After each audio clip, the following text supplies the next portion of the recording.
Welcome again. इस lecture में हम पढ़ेंगे विटामिन्स के बारे में और ये पढ़ाने का मेरा पैटर्न यही रहेगा। हम यहाँ पे बोर्ड में लिख देंगे और यही सारी चीज़ें तुम लोग को समझा देंगे।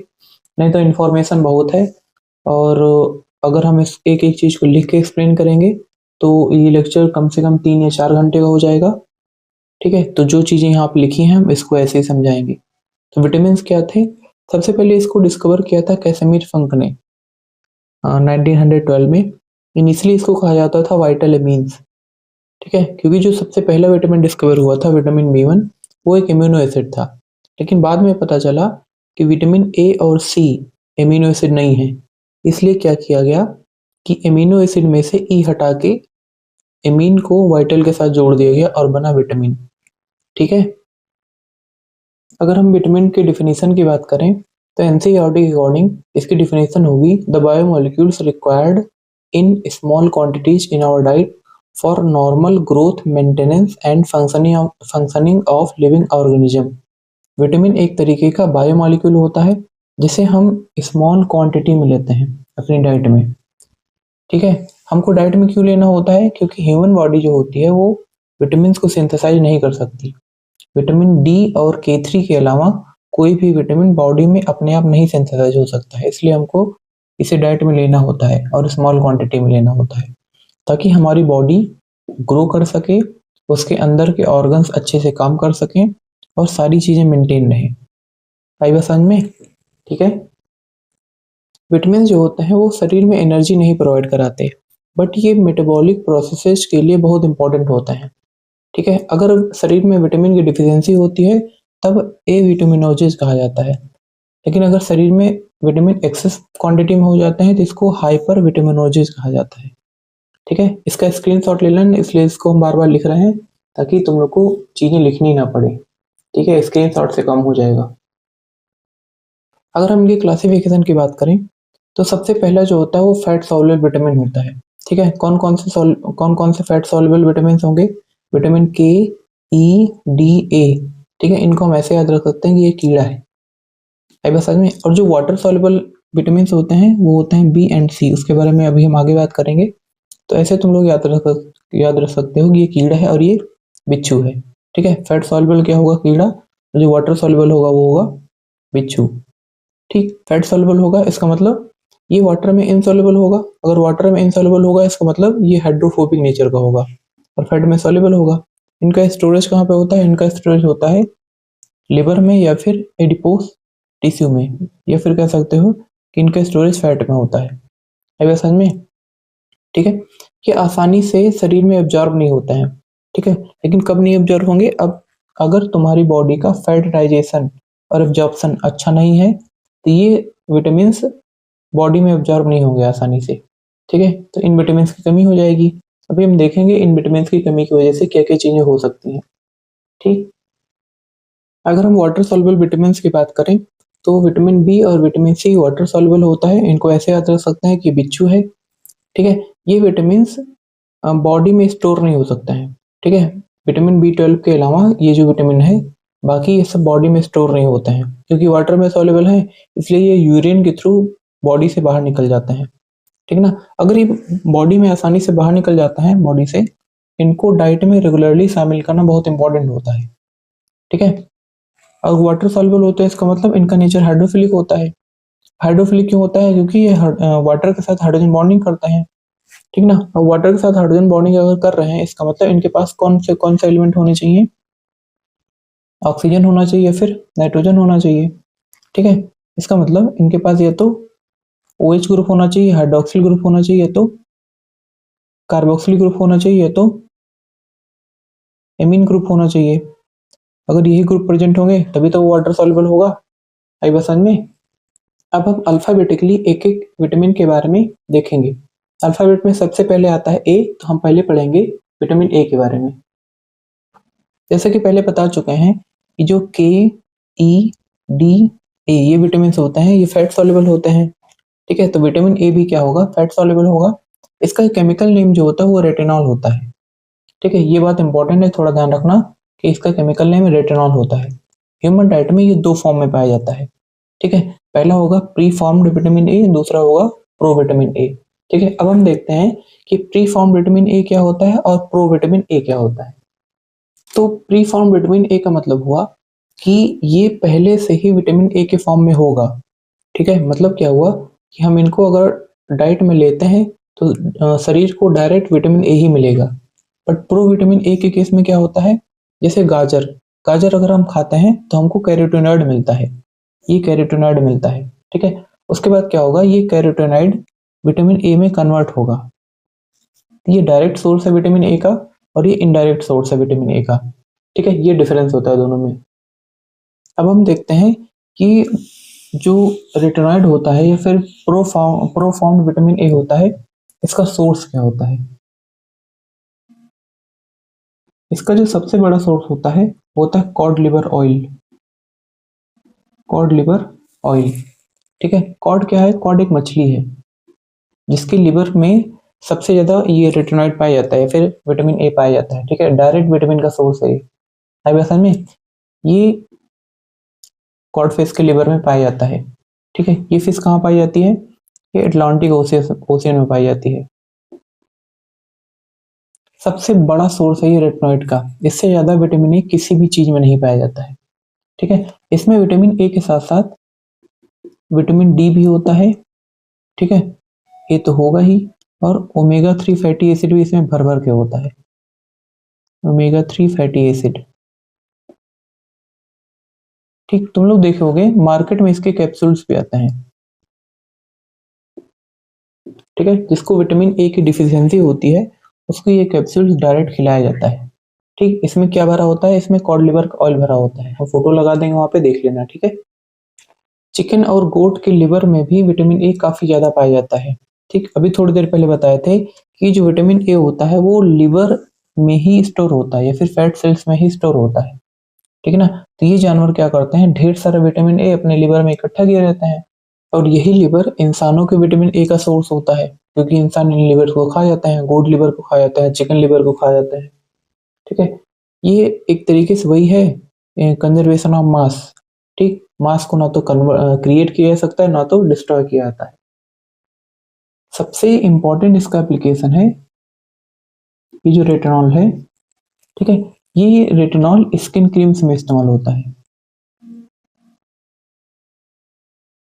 ठीक है, लोशन में इस्तेमाल होता है, या फिर आजकल जो सीरम होते हैं उनमें भी यही रेटिनॉल इस्तेमाल होता है। ठीक है, इसकी प्रॉपर्टी क्या होती है, क्यों ये सबसे ज्यादा इस्तेमाल होता है ब्यूटी प्रोडक्ट्स में, क्योंकि एंटी एजिंग होता है, एंटी एजिंग। ठीक ना, ये क्या करता है, जैसे हम इसको स्किन पे लगाते हैं तो ये जो स्किन एंजाइम्स हैं वो क्या करते हैं, वो रेटिनॉल को ये कन्वर्ट कर देते हैं रेटिनॉल्डिहाइड में। ठीक ना, और फिर रेटिनॉल्डिहाइड से किस में कन्वर्ट हो जाता है, ये कन्वर्ट हो जाता है रेटिनोइक एसिड में। अब ये साफ साफ दिख रहा है कि इसमें OH ग्रुप होगा, इसमें CHO ग्रुप होगा और इसमें COOH ग्रुप प्रेजेंट होगा। आई बात समझ में। ठीक है, सबसे इंपॉर्टेंट यही रेटिनोइक एसिड होता है। ठीक, यहाँ पे C होगा रेटिनोइक एसिड। इसका काम क्या होता है, ये डेड स्किन सेल्स को एक्सफोलिएट करेगा। आई बात समझ में।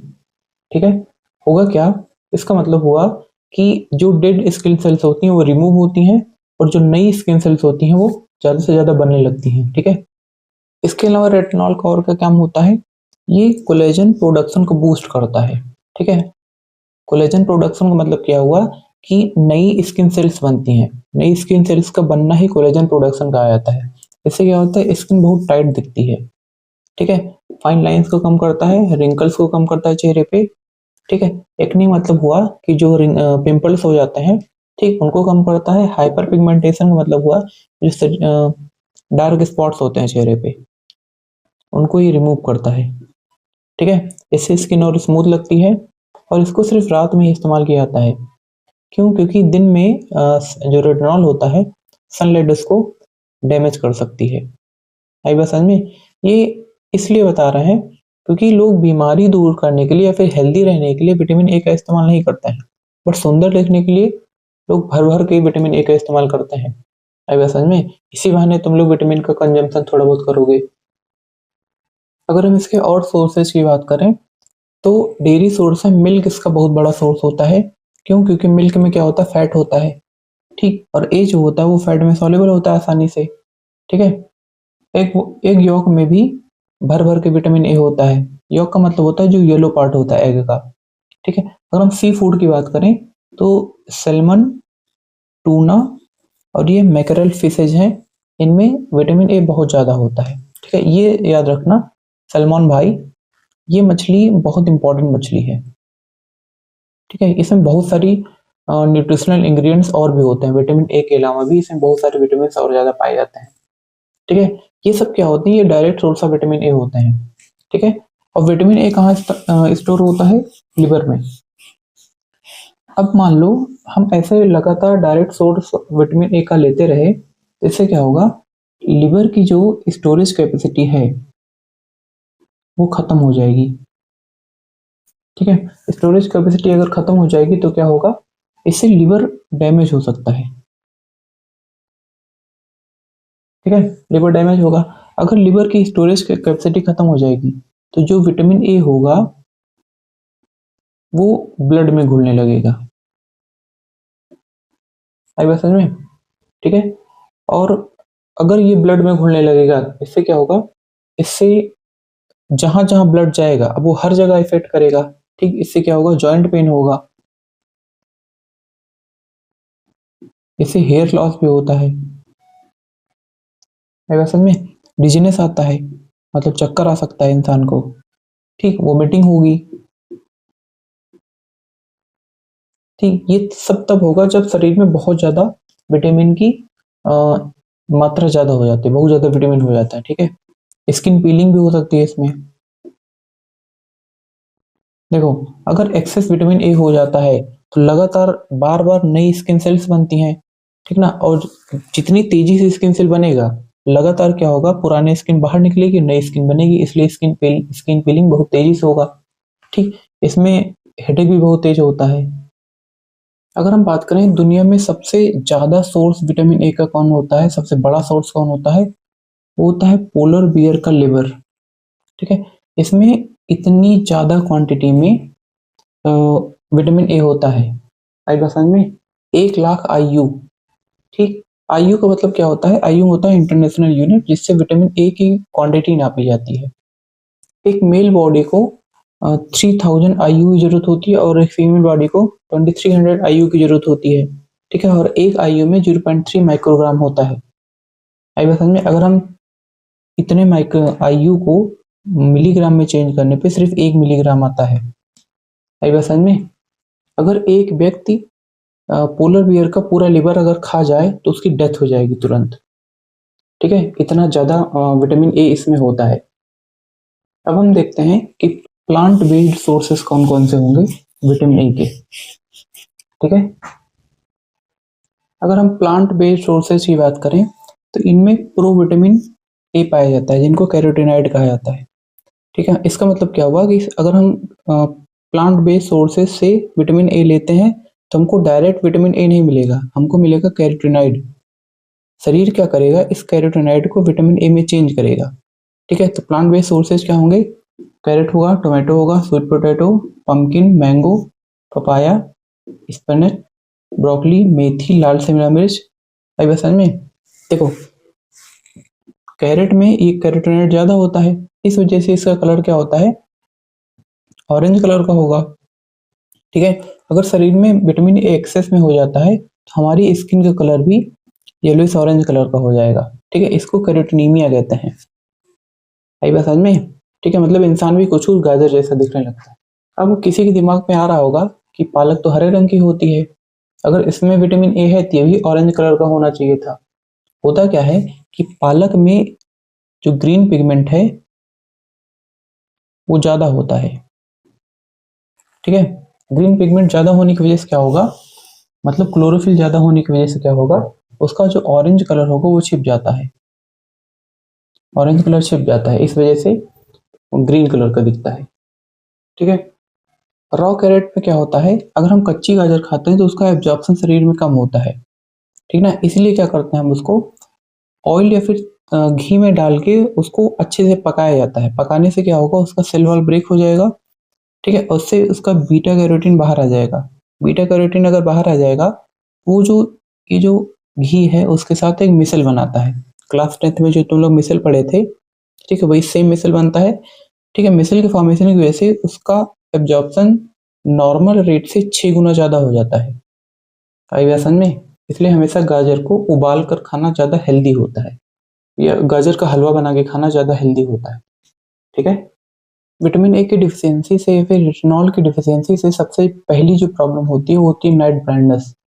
ठीक है, ये होता कैसे है, जो आईज में रोड सेल्स होती हैं जो रात में देखने में हेल्प करती हैं, उनके अंदर एक रोडोप्सिन नाम का पिगमेंट होता है जो कि बना होता है ऑप्सिन प्रोटीन से और सिस रेटिनॉल से। ठीक है, इन दोनों में जो होता है सिस बेस की लिंकेज होती है, मतलब कार्बन नाइट्रोजन बॉन्ड से ये दोनों जुड़े रहते हैं। ठीक है, रेटिनॉल सिस फॉर्म में रहता है, तो जैसे ही रेटिनॉल पे लाइट गिरती है, इसका जो पाई इलेक्ट्रॉन होता है वो एक्साइट हो जाता है। ठीक है, जैसे ही पाई इलेक्ट्रॉन एक्साइट होगा, इसी से रेटिनॉल ट्रांस रेटिनॉल में चेंज हो जाता है। ठीक है, तो होगा क्या, इसके चेंज होने से ये रोडोप्सिन पिगमेंट को एक पुश करता है, धक्का देता है। ठीक है, अब ये क्या करेगा, धक्का लगने से ये ब्रेन को एक सिग्नल पहुंचाता है कि हाँ, आंख ने कुछ ऐसा देखा है, आई बात समझ में, कुछ कलरफुल देखा है। और ये सब रात में चीजें होती हैं। ठीक, इससे ब्रेन को सिग्नल जाता है कि रात में कुछ दिखाई पड़ रहा है। ठीक है, तो रेटिनॉल अगर ये नहीं होगा, ठीक है, तो ये सिर्फ रेटिनॉल ट्रांस में चेंज नहीं हो पाएगा। अगर ट्रांस में नहीं चेंज हो पाएगा तो रोडोप्सिन पिगमेंट को पुश नहीं लगेगा, और पुश नहीं लगेगा तो हमको रात में चीजें दिखाई नहीं पड़ेंगी। ठीक है, इस वजह से क्या हो जाता है, नाइट ब्लाइंडनेस हो जाती है। ये सब चीजें तुम लोग को याद रखने की जरूरत नहीं है, तुम लोग को बस इतना ध्यान रखना है कि विटामिन ए का केमिकल नेम क्या होता है, रेटिनॉल। ठीक है, इसकी कमी से कौन कौन सी प्रॉब्लम होती है, नाइट ब्लाइंडनेस होता है। हमको इतना डिटेल में जाने की जरूरत नहीं है, ये तो हम बस अपने लिए पढ़ा रहे हैं। रेटिनॉल की कमी से दूसरी जो प्रॉब्लम होती है उसको कहा जाता है जेरोप्थेल्मिया। ठीक है, जेरोप्थेल्मिया क्या है, ठीक है, इससे क्या होता है, आंखें ड्राई हो जाती हैं। ठीक है, आंखों का जो लिक्विड होता है वो खत्म हो जाता है। गांव में कहा जाता है ना कि आंखों का पानी मर जाना, मतलब दया का एकदम खत्म हो जाना। ठीक है, उनको समझा देना कि उसको जेरोप्थेल्मिया कहा जाता है, जो कि विटामिन ए की कमी की वजह से होता है। आई बात समझ में? लेकिन ये तब होता है जब बहुत लंबे टाइम तक विटामिन ए की बॉडी में कमी रहती है। दूसरा क्या होता है, इसी में बाइटर्स आइज कहा जाता है इसको। ठीक है, इसमें क्या होगा, जो आंखों का व्हाइट पार्ट होता है वहाँ पे ट्रायंगुलर स्पॉट पड़ जाते हैं। मतलब अगली जो प्रॉब्लम है वो होती है केरेटोमलेसिया। इसमें क्या होता है, कॉर्निया का जो ब्लैक पार्ट होता है, आंख में जो ब्लैक पार्ट दिख रहा है, वो नरम होके एकदम ब्लास्ट हो जाएगा। ठीक, अगर वही ब्लास्ट हो जाएगा तो हमको परमानेंट ब्लाइंडनेस झेलना पड़ सकता है। ठीक, तीसरी प्रॉब्लम है जो कि जेरोसिस कहा जाता है उसको। ठीक है, जेरोसिस में क्या होता है, स्किन एकदम ड्राई हो जाती है। ठीक है, जिसको टोड स्किन कहा जाता है, मतलब स्किन एकदम मेढक जैसी हो जाती है। आई बात समझ में? अब हम पढ़ते हैं विटामिन बी के बारे में। विटामिन बी को बी कॉम्प्लेक्स भी कहा जाता है। कॉम्प्लेक्स इसलिए कहा जाता है क्योंकि ये 8 वाटर सॉल्युबल विटामिन का एक ग्रुप होता है। इन 8 वाटर सॉल्युबल विटामिन में कौन कौन से आएंगे, B1, B2, B3, B5, B6, B7, B9, B12। B1 thiamine, riboflavin, niacin, pantothenic acid, pyridoxine, biotin, folate और कोबालामिन। ठीक है, ये निमोनिक है एक तरीके से, इसको याद करने का। ये मेरा अपना बनाया हुआ निमोनिक है। ठीक है, टी फॉर होगा थायमिन, आर फॉर होगा riboflavin, niacin, pantothenic acid, pyridoxine, folate और कोबालामिन। ठीक है, इसको ऐसे याद कर सकते हैं, टी आर एन से हो जाएगा ट्रेन, पी मतलब पेंटोथेनिक एसिड पे, पायरिडॉक्सिन पैर, फोलेट मतलब फैलाकर, फैला, कोबालामिन मतलब कर बैठो। सेंटेंस कंप्लीट करने के लिए, ठीक, सी फॉर मान लो कर, बी फॉर मान लो बैठो। आई बात समझ में? इसको ऐसे याद कर लेना। अब हम देखते हैं विटामिन B1 के बारे में। विटामिन B1 को पावर जनरेटर कहा जाता है। इसका केमिकल नेम होगा थायमिन। और ये जो B1 होता है वाटर सॉल्युबल होता है। अगर वाटर में सॉल्युबल होगा तो ऑयल और फैट में इनसॉल्युबल होगा। कैसे ही याद रखेंगे कौन सा वाटर सॉल्युबल होता है, कौन सा वाटर सॉल्युबल नहीं होता है?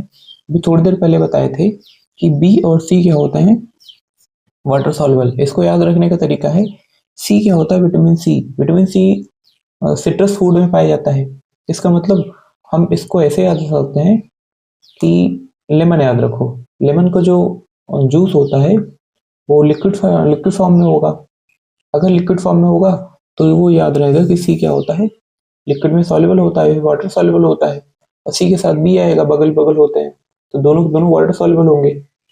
अब अगर हम इसके फंक्शन की बात करें तो B1 क्या करता है, ग्लूकोज को पायरुवेट में चेंज करता है। ग्लूकोज में 6 कार्बन होते हैं, पायरुवेट में चेंज होगा तो उसमें 3 ही कार्बन बचेंगे।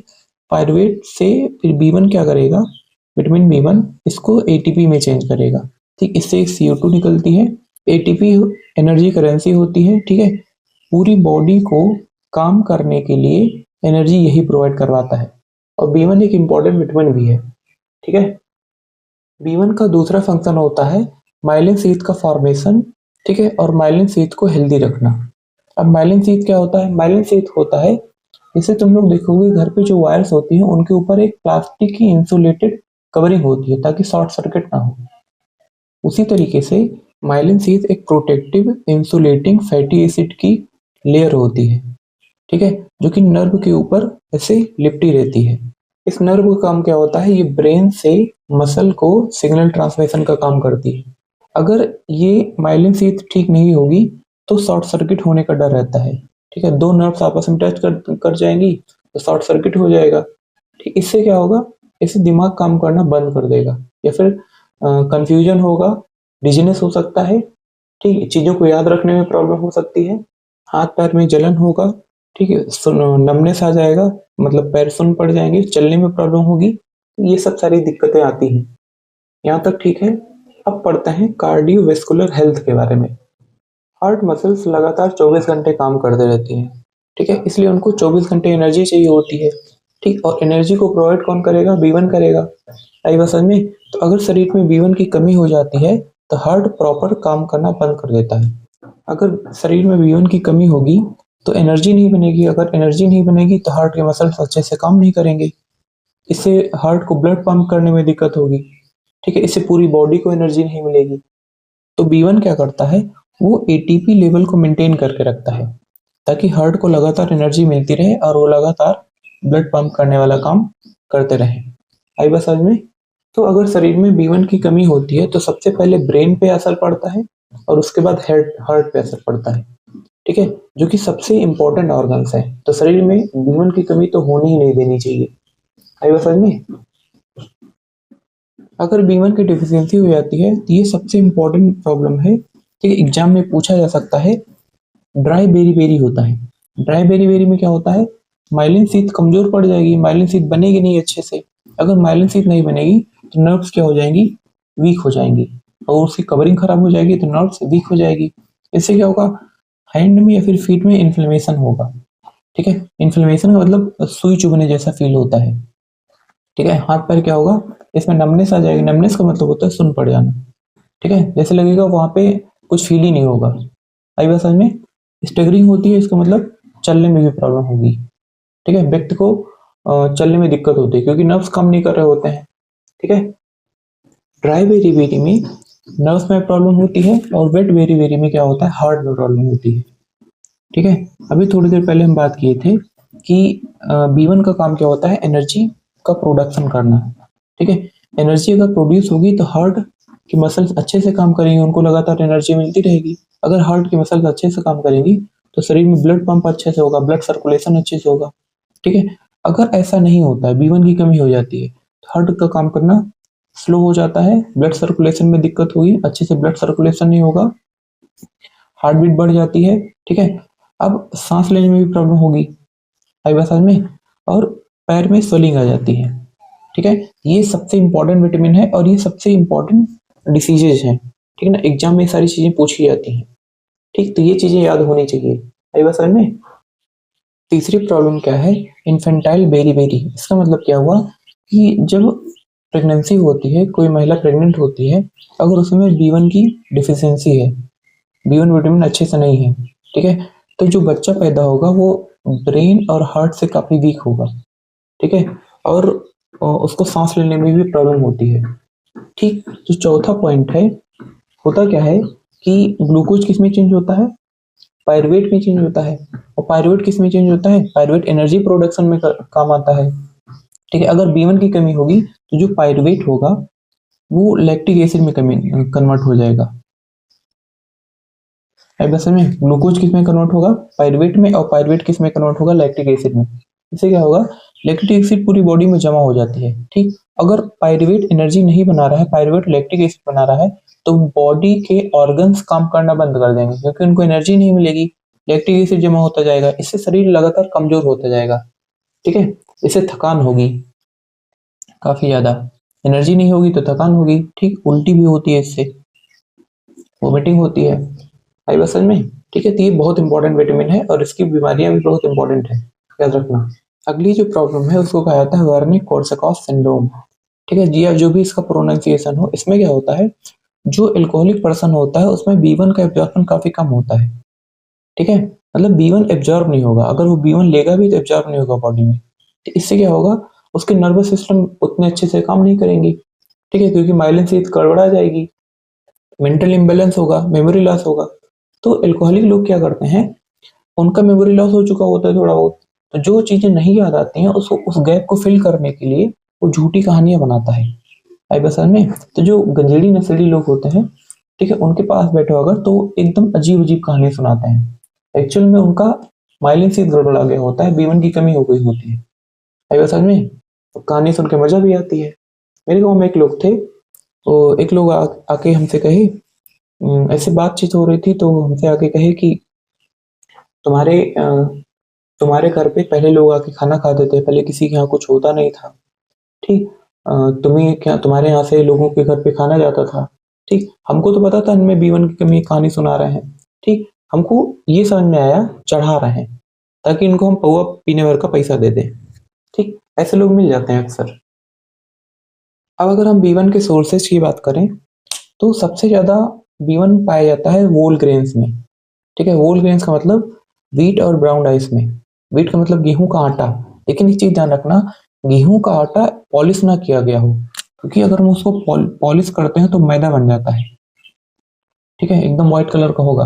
ब्राउन राइस को अगर हम पॉलिश करते हैं, फिर राइस को अगर हम पॉलिश करते हैं तो व्हाइट राइस में कन्वर्ट होता है, जो नॉर्मली घर में हम इस्तेमाल करते हैं। ठीक है, व्हाइट राइस में B1 नहीं होता है। व्हीट में B1 होगा, मतलब चावल गेहूं के आटे में B1 होगा, लेकिन मैदे में B1 नहीं होता है। इसमें सिर्फ कार्बोहाइड्रेट बचता है। ठीक है, ये इसको खाने के बाद अचानक से बहुत तेज ब्लड शुगर लेवल बहुत ऊपर जाता है, और डायबिटीज होने का रिस्क बहुत तेज बढ़ जाता है, क्योंकि इंसुलिन लगातार रिलीज होगा ब्लड शुगर लेवल को कंट्रोल करने के लिए। तुम लोग देखोगे ब्राउन राइस, जो जहाँ पे ठेका होता है उसके सामने जो ठेला वाला होता है वो चखना बनाता है। ठीक है, वहां उसके पास ब्राउन राइस होता है। ठीक, वो बहुत हेल्दी होता है। ठीक, कभी देखना जाके। दूसरा जो सोर्स है वो होता है लेग्यूम्स, मसूर, मूंग और राजमा। इन सब की इसकी सब्जी बनती है, इन दोनों की दाल बनती है। अब असल में सोयाबीन में अच्छा सोर्स होता है B1 का, पीनट्स में अच्छा सोर्स होता है। ये सनफ्लावर सीड, ये हाईली न्यूट्रिशियस होता है। ठीक है, ये अकेले B1 का सोर्स नहीं होता है, इसमें बहुत सारी चीजें होती हैं, बहुत सारे विटामिन होते हैं। ठीक, ये बहुत इंपॉर्टेंट है, ध्यान रखना। वो सारे वेज सोर्सेज थे जिनके बारे में हम अभी बात किए। ठीक है, अगर हम नॉन वेज सोर्सेज की बात करें, तो सबसे ज्यादा क्वांटिटी होती है पॉर्क में B1 की। पॉर्क मतलब होता है सुअर का मांस। ठीक है, उसमें सबसे ज्यादा क्वांटिटी होती है। और एनिमल्स की लिवर और किडनी में, खासकर जैसे गोट होता है, बकरी, बकरी की लिवर और किडनी में B1 का बहुत ज्यादा सोर्स होता है, B1 बहुत ज्यादा होते हैं। ठीक है, उसके बाद ये फिशेज हैं, ट्यूना और ये सलमन भाई। ठीक है, इसके पहले हम थोड़ी देर पहले बताए थे कि ये जो मछलियां होती हैं बहुत इंपॉर्टेंट मछलियां हैं। ठीक है, ये हाईली न्यूट्रिशियस होती हैं। आई बस समझ में, सैल्मन भाई काफी न्यूट्रिशियस मछली है। आई बस समझ में। ठीक, ये जो एग यॉक होता है ये भी काफी न्यूट्रिशियस होता है। ठीक, इसका जो येलो पार्ट जो होता है इसमें बहुत सारे विटामिन होते हैं, अकेले B1 नहीं होता है, बहुत सारे विटामिन होते हैं। ठीक है, तो तीन चीजें खास करके याद रखना है तुम लोग को। पहला सनफ्लावर सीड, दूसरा सैल्मन भाई और ट्यूना, और एग यॉक। आई बस समझ में, ये तीनों हाईली न्यूट्रिशियस होते हैं। ठीक है, एक चीज यहीं पे और हम बता देते हैं कि B1 जो होता है वो हीट सेंसिटिव होता है।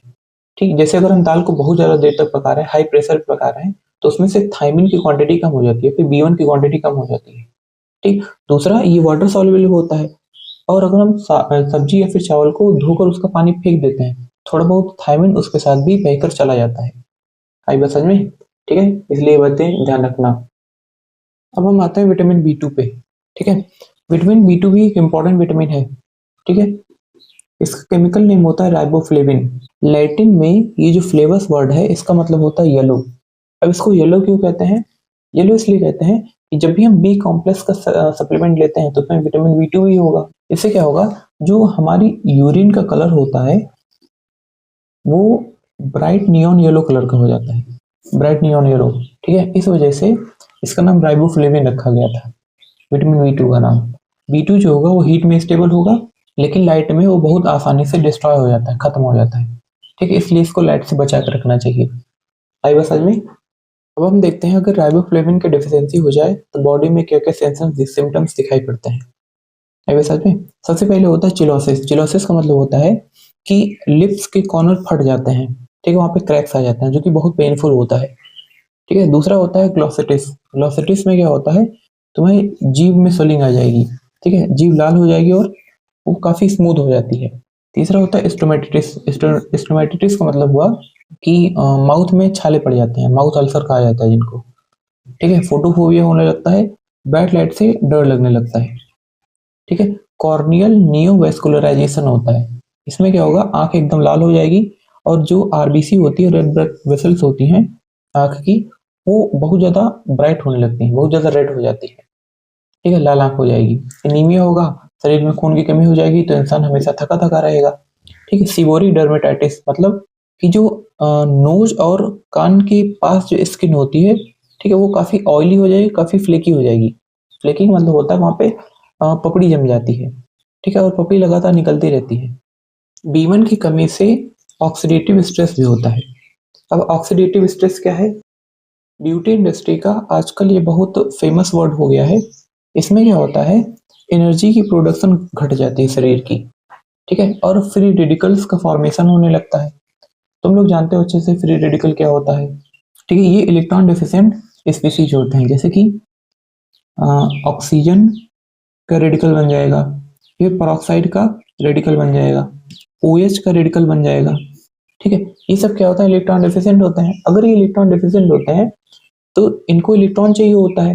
ये क्या करते हैं, ये डीएनए से इलेक्ट्रॉन चुराने लगते हैं तो डीएनए को डैमेज करेंगे। प्रोटीन से इलेक्ट्रॉन चुराएंगे तो प्रोटीन को डैमेज करेंगे। फैट से इलेक्ट्रॉन चुराएंगे तो फैट को डैमेज करेंगे। तो ये क्या करते हैं, सेल्स को ही डैमेज करने लगते हैं, डीएनए को डैमेज करने लगते हैं। इसका असर हमारे चेहरे पे दिखाई पड़ता है। ठीक, उससे क्या होगा, प्रीमेच्योर एजिंग होगी, रिंकल्स दिखने लगेंगे चेहरे पे, फाइन लाइंस दिखने लगेंगी, हाइपर पिगमेंटेशन होगा मतलब चेहरे पे दाग धब्बे होंगे। ठीक है, एक्ने होगा मतलब पिंपल्स होंगे, इन्फ्लेमेशन होगा, जलन होने लगेगी। ठीक है, ये सब हो रहा है राइबोफ्लेविन की कमी से। आई बस समझ में। लेकिन इसका और भी रीजन हो सकता है ऑक्सीडेटिव स्ट्रेस का। हमारी डाइट डाइट में विटामिन नहीं होंगे या हेल्दी डाइट नहीं होगी तो विटामिन की कमी होगी, जिससे ऑक्सीडेटिव स्ट्रेस होगा। ऑक्सीडेटिव स्ट्रेस का सीधा सा मतलब होता है कि फ्री रेडिकल्स फॉर्म होने लगते हैं। पोल्यूशन की वजह से भी ऑक्सीडेटिव स्ट्रेस होता है। तो दिमाग में किसी काम का प्रेशर होता है तब भी ऑक्सीडेटिव स्ट्रेस होता है बॉडी में। जंक फूड तो रीजन ही है, एक्सरसाइज ना करना, और सन की जो यूवी रेज होती हैं वो भी ऑक्सीडेटिव स्ट्रेस का कारण होती हैं। ठीक है, इसको दूर करने के लिए एकदम सिंपल सा टेक्निक है कि हम इन तीनों को इलेक्ट्रॉन दे दें। मतलब हम कोई रिड्यूसिंग एजेंट इस्तेमाल करें। रिड्यूसिंग एजेंट क्या होता है, जो इलेक्ट्रॉन देते हैं, रिड्यूस करते हैं। और विटामिन सी से बढ़िया रिड्यूसिंग एजेंट कुछ नहीं होता है, विटामिन सी। तो अगर हम लिमिटेड क्वांटिटी में या फिर बैलेंस्ड क्वांटिटी में विटामिन सी लेते हैं, सिट्रस फ्रूट खाते हैं, ठीक है, तो ये रेडिकल्स बॉडी में नहीं बनेंगे, इनको इलेक्ट्रॉन मिलता रहेगा तो डिस्ट्रॉय हो जाएंगे और क्या होगा, ये सारी प्रॉब्लम्स हमारी दूर हो जाएंगी। ठीक है, तो अगर हम राइबोफ्लेविन के सोर्सेज की बात करें तो एनिमल बेस्ड सोर्सेज में मिल्क हो सकता है, कर्ड होगा, दही होगा। ठीक, एग का जो व्हाइट वाला पार्ट और येलो वाला पार्ट होता है दोनों में B2 होता है। पनीर हो सकता है, चीज होगा, चिकन मटन होगा। लिवर और किडनी इतना अच्छा सोर्स क्यों होते हैं, क्योंकि जितनी भी न्यूट्रिशियस चीजें होती हैं वो जाके लिवर और किडनी में ही स्टोर होती हैं।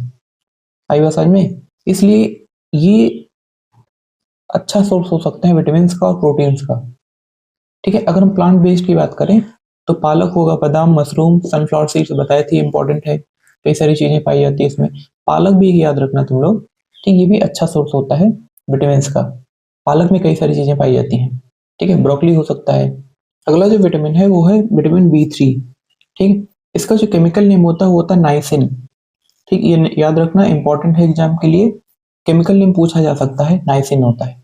अब ये नाइसिन दो फॉर्म में पाया जाता है, पहला होता है निकोटिनिक एसिड, दूसरा होता है नाइसिनामाइड। ठीक है, आजकल ब्यूटी प्रोडक्ट्स में नाइसिनामाइड का भर भर का इस्तेमाल होता है, इसका दूसरा नाम है निकोटिनामाइड।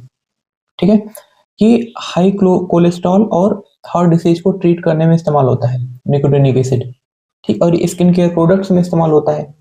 तो अगर हम नाइसिन के फंक्शंस की बात करें, ठीक, तो ये एनर्जी मेटाबॉलिज्म में काम आता है। मतलब क्या हुआ इसका कि कार्बोहाइड्रेट, फैट और प्रोटीन को एनर्जी में कन्वर्ट करता है या फिर इनसे एनर्जी का प्रोडक्शन करता है।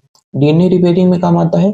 होता क्या है, जब फ्री रेडिकल्स बनते हैं तो वो डीएनए से इलेक्ट्रॉन को खींचते हैं, इससे क्या होता है, डीएनए डैमेज होता है। ठीक, ये क्या करता है, उन रेडिकल्स को इलेक्ट्रॉन देने में हेल्प करता है बस में, मतलब एंटीऑक्सीडेंट है, इलेक्ट्रॉन रिलीज करेगा जिससे रेडिकल्स इलेक्ट्रॉन एक्सेप्ट करेंगे और रेडिकल्स क्या होंगे, न्यूट्रलाइज हो जाएंगे। अब हम बात करें नाइसिन की कमी से होने वाली बीमारियों के बारे में, तो जो नाइसिन होता है ये 400 अलग अलग केमिकल रिएक्शंस में इन्वॉल्व होता है। इसका मतलब इंपॉर्टेंट है बॉडी के लिए।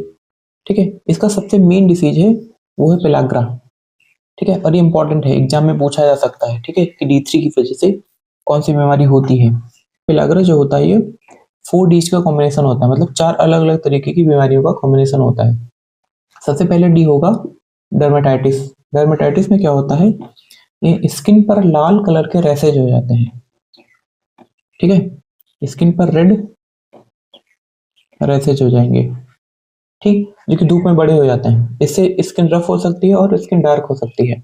गले पे रैसेज हो जाते हैं, मतलब रैसेज इस तरीके से होंगे जैसे हमको लगेगा कि नेकलेस पहने हैं। आई बात समझ में। तीसरा होता है डायरिया। डायरिया में क्या होता है, लूज मोशन होगा। ठीक, इसकी वजह से क्या होगा, भूख कम लगेगी, वजन तेजी से गिरेगा और माउथ अल्सर्स होंगे, मुंह में छाले पड़ जाते हैं। तीसरा जो होता है डिमेंशिया। डिमेंशिया का मतलब होता है इंसान को भूलने की बीमारी हो जाती है। ठीक, इंसान गजनी हो जाता है। ठीक है, और चिड़चिड़ापन होगा, उसमें कंफ्यूजन होगा, डिप्रेशन होगा और उसको हेलुसिनेशंस होगा। हेलुसिनेशन का मतलब हुआ उसको भूत ऊत दिखने लगते हैं। आई बात समझ में। एक्चुअल में वो किसकी कमी है, वो B3 की कमी है, नाइसिन की कमी की वजह से होता है। ठीक है, तो अगर तुम लोग को गजनी नहीं बनना है तो तुम्हारी बॉडी में पर्याप्त मात्रा में नाइसिन होना चाहिए। ठीक, चौथा क्या होगा, डेथ होगा। ठीक, ऑर्गन फेलियर हो जाएगा इससे। रेडिकल्स अगर बहुत ज्यादा हो जाएंगे तो रेडिकल्स क्या करेंगे, ऑर्गन को डैमेज करेंगे, सेल्स को डैमेज करेंगे, इससे फाइनली डेथ ही हो जाएगी। ठीक, शुरुआत में क्या होता है, शुरुआत में इंसान को थकान रहती है, सर दर्द होता है, गुस्सा आता है। ठीक, ऐसा लग रहा होगा ये सब पढ़ के कि ये तो मेरी बात हो रही है, मेरे में ही ये सारे लक्षण हैं। इसका दूसरा पार्ट जो होता है नाइसिनामाइड, वो क्या करता है, स्किन की नमी को बरकरार रखता है, मतलब मॉइस्चर रखता है स्किन को। इससे क्या होता है, इससे एक्ने कम होता है। ठीक, पिंपल्स कम होंगे, स्किन इलास्टिसिटी अच्छे से मेंटेन रहती है। ठीक, अगर हम नाइसिन के सोर्सेज की बात करें, ठीक, तो एनिमल बेस्ड जो सोर्सेज होंगे उनमें होगा चिकन ब्रेस्ट। ठीक, 100 ग्राम चिकन ब्रेस्ट में 11 से 14 मिलीग्राम नाइसिन होता है। ठीक है, फिर से आगे सैल्मन भाई। ठीक, ट्यूना और सैल्मन मछलियों में ये पावर हाउस होता है, नाइसिन का पावर हाउस होता है। चिकन लिवर में बहुत सारा नाइसिन होता है। प्लांट बेस्ड की अगर बात करें तो सबसे ज्यादा प्लांट बेस्ड में पीनट्स में नाइसिन सबसे ज्यादा होता है। ठीक, व्हाइट मशरूम में अच्छा खासा होता है, पीज में होता है, अमीरों के फल एवोकाडो में होता है। ठीक है, ब्राउन राइस होगा, व्हीट होगा, इन सब में भी नाइसिन अच्छी खासी मात्रा में होता है। एक और इम्पोर्टेंट बात बता देते हैं, ये जो ट्रिप्टोफन होता है ये एसेंशियल इम्यूनो एसिड होता है। मतलब हुआ कि इस इम्यूनो एसिड को शरीर अपने आप से नहीं जनरेट कर सकता। ठीक है, तो अगर हम प्रोटीन रिच डाइट लेते हैं तो हमारी बॉडी में क्या बनता है, ट्रिप्टोफन बनता है, और ये ट्रिप्टोफन B3 में अपने आप कन्वर्ट हो जाता है। अब असल में 60 मिलीग्राम ट्रिप्टोफन 1 मिलीग्राम नाइसिन बनाता है। तो अगर हम प्रोटीन रिच डाइट लेते हैं तो हमारे शरीर में नाइसिन या B3 की कमी कभी नहीं होती है। आई बात समझ में। अब बात करते हैं विटामिन B5 की। इसका केमिकल नेम होता है पेंटोथेनिक एसिड। ठीक है, ये पेंटोथेनिक बना है ग्रीक वर्ड पेंटोथेन से, और पेंटोथेन का मतलब होता है फ्रॉम एवरीवेयर। ठीक है, B5 क्या आता है, हीट सेंसिटिव होता है। अगर हम मतलब B5 के सोर्सेज को गर्म करते हैं, एक्सट्रीम गर्म करते हैं, तो उसमें से B5 अपने आप गायब हो जाता है, वैनिश हो जाता है। ठीक है, इसका काम क्या है, ये बहुत इंपॉर्टेंट विटामिन है। ठीक है, एनर्जी का प्रोडक्शन करता है, फैट, कार्बोहाइड्रेट और प्रोटीन को किस में चेंज करेगा, ये चेंज करेगा एनर्जी में, ठीक। या फिर कह सकते हैं एटीपी का जनरेशन करता है, ठीक है। दूसरा होता है fatty acid synthesis. Vitamin B5 cholesterol का सिंथेसिस करता है, ठीक। और कोलेस्ट्रॉल कहाँ इस्तेमाल होता है? कोलेस्ट्रॉल सेल मेम्ब्रेन के फॉर्मेशन करता है, ठीक। सेक्स हार्मोन्स को भी जनरेट करता है, मतलब एस्ट्रोजन और टेस्टोस्टेरोन को बूस्ट करता है, ठीक है। एस्ट्रोजन क्या होता है? फीमेल सेक्स हार्मोन होता है, और मेल सेक्स हार्मोन होता है टेस्टोस्टेरोन। आई बस समझ में? ये विटामिन डी का भी प्रोडक्शन करता है, प्रोडक्शन में हेल्प करता है, डाइजेशन को इंक्रीज करता है, ठीक है। इस वजह से, इन सारी फंक्शन की वजह से विटामिन B5 काफी इंपॉर्टेंट विटामिन है। इसके साथ साथ ये न्यूरोट्रांसमीटर प्रोडक्शन का भी काम करता है। शरीर में बहुत सारे न्यूरोट्रांसमीटर्स होते हैं, लेकिन उनमें से सबसे इंपॉर्टेंट होता है एसिटिलकोलिन, ठीक है। न्यूरोट्रांसमीटर, ये जो B5 होगा, एसिटिलकोलिन सिंथेसिस में भी बहुत बड़ा रोल होता है इसका, ठीक है। इसका काम क्या होता है? ये मसल्स को कॉन्ट्रैक्ट और रिलैक्स करता है। जब हम चलते हैं या फिर हाथ हिलाते हैं, मसल्स कॉन्ट्रैक्ट या फिर रिलैक्स हो रही होती हैं, ठीक है। और वो B5 की वजह से हो रही होती है। तो अगर B5 की कमी होगी तो क्या होगा? हमको चलने फिरने में दिक्कत होगी, ठीक। मेमोरी, लर्निंग, एराउजल और अटेंशन, ठीक, इन सब में भी एसिटिलकोलिन का बहुत बड़ा रोल होता है, ठीक। रेस्ट, जब बॉडी रेस्ट कर रही होती है या फिर डाइजेशन चल रहा होता है, तो एसिटिलकोलिन क्या करता है? हार्ट रेट को घटा देता है, ठीक है। और स्टेम मसल्स को एक्टिवेट कर देता है। इससे क्या होगा? इससे हमको डाइजेशन में काफी ज्यादा हेल्प मिलती है, ठीक। स्लीप क्वालिटी को भी इम्प्रूव करता है। आई बात समझ में? इसकी डिफिशियंसी वैसे रेयर होती है, बट अगर ये शरीर में कम हो जाए तो ये सब चीजें नहीं होंगी। अब समझ में आ जाएगा, जैसे स्लीप क्वालिटी, अगर इसकी डिफिशियंसी होगी तो इंसोम्निया होगा, मतलब नींद नहीं आएगी अच्छे से, ठीक है। डाइजेशन अच्छे से नहीं होगा, डाइजेशन नहीं होगा अच्छे से तो पेट दर्द होगा, वोमिटिंग होगी, ठीक। ब्रेन के लिए इंपॉर्टेंट है, अगर ये न्यूरोट्रांसमीटर है तो ब्रेन के लिए काफी इंपॉर्टेंट है, ठीक है। मसल्स कॉन्टैक्ट रिलैक्स नहीं होंगी तो हमको चलने फिरने में भी दिक्कत होगी, ठीक। ब्रेन और नर्व के बीच में सिग्नल ही कट हो जाएगा, ठीक। इससे क्या होगा? मसल्स अच्छे से काम करना बंद कर देंगी। अब हम देखते हैं विटामिन B7 के बारे में। इसको बायोटिन कहा जाता है, पहले इसको विटामिन H भी कहा जाता था, अब इसको बायोटिन कहा जाता है, फिर B7 कहा जाता है। इसके फंक्शंस क्या होते हैं? ये कार्बोहाइड्रेट, फैट और प्रोटीन को एनर्जी में कन्वर्ट करता है, इसका मतलब एनर्जी प्रोडक्शन में इसका इस्तेमाल होता है। ये क्रिएटिन प्रोटीन का भी फॉर्मेशन करता है। ये क्रिएटिन प्रोटीन क्या करता है? बालों को हेल्दी बनाता है और उनमें शाइनिंग लेके आता है, नेल्स को मजबूत बनाता है। आई बात समझ में? न्यूरॉन्स को भी एनर्जी प्रोवाइड करवाता है जिससे वो अच्छे से काम कर सकें। ब्लड शुगर लेवल को कंट्रोल करता है। आई बात समझ में?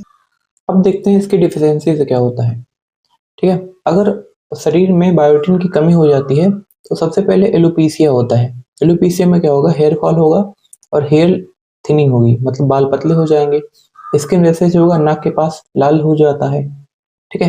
नाखून बहुत कमजोर होंगे, ठीक, आसानी से टूट जाएंगे क्योंकि केराटिन प्रोटीन नहीं बनेगा, ठीक है। न्यूरोलॉजिकल इश्यूज होंगे, न्यूरोलॉजिकल इश्यूज में थकान होगी, डिप्रेशन होगा, ठीक। हेलुसिनेशंस होने लगते हैं, भूत दिखाई पड़ने लगते हैं, हाथ पैर में सूजन हो जाता है, ठीक है, झंझनाहट होती है हाथ पैर में, ठीक। इसको पेरेस्थीसिया कहा जाता है। हाथ पैर में जो सूजन होता है उसको पेरेस्थीसिया कहा जाता है। आई बात समझ में? मसल पेन होगा, लॉस ऑफ एपेटाइट होगा। लॉस ऑफ एपेटाइट का मतलब होता है भूख नहीं लगती है, ठीक है। तुम लोग को फिर से लग रहा होगा कि ये सब तो मेरी ही बात हो रही है, ये सारे सिम्टम्स मेरे अंदर ही हैं। हो सकता है तुम्हारे अंदर विटामिन की कमी हो। अब हम देखते हैं इसके सोर्सेज क्या होते हैं। अगर हम एनिमल बेस्ड सोर्सेज की बात करें तो फिर से आगे सैल्मन भाई, ठीक है। इनके पास बहुत सारे विटामिन का ढेर सारा सोर्स है, ठीक। ये मछली बहुत इंपॉर्टेंट है, ठीक। कुक्ड एग में अच्छा खासा बायोटिन होता है, लिवर में अच्छा बायोटिन होता है, मतलब जानवरों के लिवर में, ठीक। अगर हम प्लांट बेस्ड की बात करें तो बादाम हो गया, ये स्वीट पोटैटो हो गया, शकरकंद जिसको कहते हैं, पालक हो गया, कर्ड।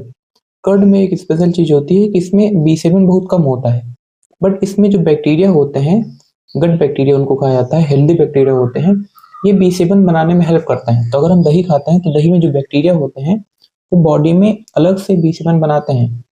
कर्ड में जो होगा वो तो होगा ही, बट जो बैक्टीरिया होगा वो अलग से B7 बनाएगा, ठीक है। तो अगर अच्छे बाल चाहिए तो कर्ड उसके लिए बहुत जरूरी है, ठीक है। बादाम उसके लिए बहुत ज्यादा जरूरी है। आई बस समझ में? अब आते हैं विटामिन B9 पे। ये एग्जाम के इम्पोर्टेंट नहीं है, बट ये डेली लाइफ के लिए काफ़ी ज़्यादा इंपॉर्टेंट विटामिन है। ठीक है, तुम लोग देखे होगे विटामिन B9 का सप्लीमेंट आता है, उसमें पार्टिकुलरली लिखा रहता है एक फोलेट है। ठीक है, इसका फंक्शन क्या होता है, डीएनए और आरएनए सिंथेसिस करता है। इसका मतलब तुम्हारी बॉडी का डीएनए बनाने में B9 का बहुत बड़ा रोल होता है, रेड ब्लड सेल्स को बनाता है। ठीक है, मतलब हुआ इसका कि ये एनीमिया को दूर करता है। ठीक, इसलिए इसको प्रेग्नेंट वुमेन्स को खास करके दिया जाता है। आई बात समझ में। हीमोसिस्टीन को मिथ्योनिन में चेंज करता है, जो कि एमिनो एसिड और प्रोटीन सिंथेसिस में बहुत बड़ा रोल प्ले करता है। आई बात समझ में। एडल्ट्स को 400 माइक्रोग्राम की जरूरत होती है और प्रेग्नेंट वुमेन्स को 600 माइक्रोग्राम की जरूरत होती है। ठीक, ये बहुत इंपॉर्टेंट विटामिन है। आई बात समझ में। अगर हम डिफिशियंसी की बात करें तो इसके डिफिशियंसी से एनीमिया हो सकता है। इंसान अगर एनीमिया होगा तो वैसे भी नॉर्मल बात है, इंसान हमेशा थका रहेगा, कमजोरी होगी, माउथ अल्सर्स होते हैं इससे। ठीक है, इंसान चिड़चिड़ा रहेगा, ठीक, भूख नहीं लगेगी उसको। ठीक है, स्किन इससे स्किन भी पीली पड़ जाती है और हेयर फॉल भी होता है इससे बहुत ज़्यादा। ठीक है, सोर्सेज क्या होंगे इसके, पालक इंपॉर्टेंट है, मेथी, ब्रोकली, बीटरूट, चुकंदर, किडनी बीन्स माने राजमा, ठीक, मूंग की दाल, मसूर की दाल, चना, केला, एवोकाडो, अमीरों का फल। ठीक है, ऑरेंज होता है। आई बात समझ में। अंडे में भी नॉनवेज सोर्स में अंडा होता है, लिवर होता है। ठीक, बादाम होगा, वॉलनट होगा, अखरोट, ये सब क्या करते हैं, इसके डिफिशियंसी को दूर करते हैं। एक चीज याद रखना, जो B9 होता है ये B12 ये दोनों मिलकर काम करता है। ठीक है, अगर हम अकेले B9 लें और B12 ना लें तो इन सबको कोई मतलब है नहीं। ठीक है ना। अब आता है विटामिन B12 पे। ठीक है, ये इंपॉर्टेंट विटामिन है। ठीक है, और ये बहुत कॉम्प्लेक्स विटामिन है। ठीक, बॉडी में इसका फॉर्मेशन तो होता है, लेकिन जो हमारी बॉडी में फॉर्म होता है हमारे लिए एकदम यूजफुल नहीं होता है। ठीक है, ये अकेला ऐसा विटामिन है जिसको हमको बाहर से लेने की जरूरत नहीं पड़ती, लेकिन होता क्या है कि जो बॉडी में बनता है वो हमारे काम ही नहीं आता है। कैसे नहीं काम आता उसके बारे में अभी हम आगे बात करेंगे। सबसे पहले इसका केमिकल नेम होता है कोबालामिन। ठीक है, कभी किसी बुक में लिखा रहेगा साइनोकोबालामिन होता है इसका नाम, बट वो गलत है। ठीक है, जैसे एल्केन होता है और मीथेन होता है, मीथेन एक मेंबर है एल्केन फैमिली का, ऐसे ही कोबालामिन होता है और साइनोकोबालामिन होता है। साइनोकोबालामिन क्या है, वो कोबालामिन फैमिली का एक मेंबर है। आई बात समझ में। इसका स्ट्रक्चर बहुत कॉम्प्लेक्स होता है। ठीक, और इसके स्ट्रक्चर में कोबाल्ट प्रेजेंट होता है, ये बात ध्यान रखना।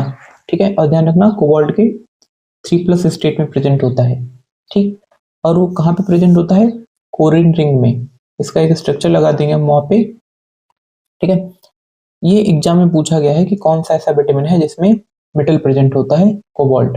ठीक, इसका जो स्पेसिफिक मेंबर है वो साइनोकोबालामिन होता है। एक दूसरा मेंबर भी है इसका जिसको मिथाइल कोबालामिन कहते हैं। आई बात समझ में। ठीक है, इसका फंक्शन क्या होता है, इसका सबसे इंपॉर्टेंट फंक्शन है आरबीसी फॉर्मेशन। ठीक है, शरीर में ब्लड का फॉर्मेशन करता है, आरबीसी का फॉर्मेशन करता है। ठीक, दूसरा माइलिन शीथ का भी फॉर्मेशन करता है, मतलब नर्वस सिस्टम के हेल्थ को मेंटेन करके चलता है। आई बात समझ में। डीएनए सिंथेसिस में भी इसका बहुत इंपॉर्टेंट रोल होता है और एनर्जी प्रोडक्शन का काम करता है। एटीपी का फॉर्मेशन करेगा जिससे हमको मतलब आरबीसी फॉर्मेशन के लिए और नर्वस सिस्टम के हेल्थ के लिए एनर्जी यहीं से मिलती है। ठीक है, यदि बात समझ में आई। B12 बहुत इंपॉर्टेंट विटामिन है। देखते हैं इसकी डिफिशियंसी से क्या क्या होता है। सबसे पहला जो होगा, आरबीसी सेल डिवीजन नहीं होता है आसानी से। ठीक है, आरबीसी का साइज बहुत ज्यादा बड़ा हो जाता है, लेकिन बड़ा साइज होने की वजह से ऐसा नहीं है कि बहुत स्ट्रांग हो जाते हैं, बहुत वीक हो जाते हैं और ऑक्सीजन को कैरी नहीं कर सकते। आई बात समझ में। अगर बॉडी पार्ट्स तक ऑक्सीजन नहीं पहुंचेगा तो सांस लेने में बहुत प्रॉब्लम होगी। ठीक है, इंसान हमेशा थका थका रहेगा और स्किन जो होती है वो येलो हो जाती है, एनीमिया हो जाता है। आई बात समझ में। तो दूसरा जो इसका इफेक्ट है, उसका इफेक्ट नर्वस सिस्टम पे पड़ता है। क्यों, क्योंकि माइलिन शीथ क्या होती है, कमजोर हो जाती है, उसके ऊपर जो इंसुलेटेड वायर होती है एक्सॉन के ऊपर, नर्व्स के ऊपर, वो कमजोर हो जाती है। इससे क्या होता है, शॉर्ट सर्किट हो सकता है। ठीक है, पेरिस्थीसिया होगा। ठीक, इससे क्या होगा, हाथ पैर में झंझनाहट होती है, सुई चुभने जैसा फील होता है। ठीक है, हाथ पैर सुन्न पड़ जाते हैं। स्टगरिंग होगी, मतलब चलने फिरने में बहुत प्रॉब्लम होती है। माउथ अल्सर्स हो जाते हैं, ठीक है। और नर्वस सिस्टम अगर खराब होगा, माइलिन शीथ अगर डिस्टर्ब हो जाएगी तो मेमोरी लॉस होगा, कंफ्यूजन होगा, मूड स्विंग्स होते हैं, चिड़चिड़ापन होता है, ठीक है, डिप्रेशन होता है और एंग्जाइटी होता है, ठीक। इसलिए विटामिन B12 बहुत ज्यादा इंपॉर्टेंट है। आई बात समझ में? अगर हम इनके सोर्सेज की बात करें, B12 के सोर्सेज की, तो ना तो प्लांट्स और ना तो एनिमल्स B12 बना सकते हैं, ठीक है। B12 बनाने का काम कौन करते हैं? बैक्टीरिया करते हैं या फिर आर्किया करते हैं। आर्किया क्या होते हैं? ये नेचर में पाए जाते हैं, नाइट्रोजन फिक्सेशन का बेसिक रूप से काम करते हैं, ठीक है। जो काउज होते हैं, गोट्स होते हैं या फिर सीप्स होते हैं, रेमिनेंट्स कहा जाता है इनको, इनके पेट में जो बैक्टीरिया पाए जाते हैं वो बैक्टीरिया B12 का प्रोडक्शन करते हैं। आई बात समझ में? ठीक है। और B12 का प्रोडक्शन करके अपनी किडनी या फिर लिवर में उनको स्टोर करके रखते हैं, ठीक। जो चिकन होता है या फिर पिग होता है, इनमें B12 प्रोड्यूसिंग बैक्टीरिया बहुत कम होते हैं, ठीक। इस तो ये अपनी B12 की कमी को कैसे पूरा करते हैं? ये पूरा करते हैं सॉइल से या फिर इंसेक्ट से। इनसे ये बैक्टीरिया लेते हैं और ये बैक्टीरिया B12 जनरेट करता है। अब देखते हैं ह्यूमंस में क्या होता है। ह्यूमंस में पहले स्मॉल इंटेस्टाइन होती है। स्मॉल इंटेस्टाइन के सबसे आखिरी हिस्से में, जिसको इलियम कहा जाता है, वहां पे एब्जॉर्प्शन होता है। उसके बाद लार्ज इंटेस्टाइन पाई जाती है। अब लार्ज इंटेस्टाइन में क्या होता है? B12 का प्रोडक्शन होता है। तो होगा क्या कि ये B12 रिवर्स होके स्मॉल इंटेस्टाइन में तो जा नहीं सकता। जिस प्रोडक्शन होने के बाद ये बॉडी से बाहर निकल जाता है।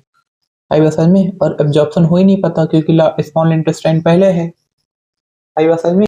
इसी वजह से इंसानों को B12 बाहर से लेना पड़ता है, ठीक। बॉडी में बनते हुए भी इस इंसान B12 को एब्जॉर्ब नहीं कर सकता। तो अगर अब से कोई कहे कि भगवान एकदम परफेक्ट शरीर बनाए हैं, तो ये कमी है शरीर की, ठीक ना।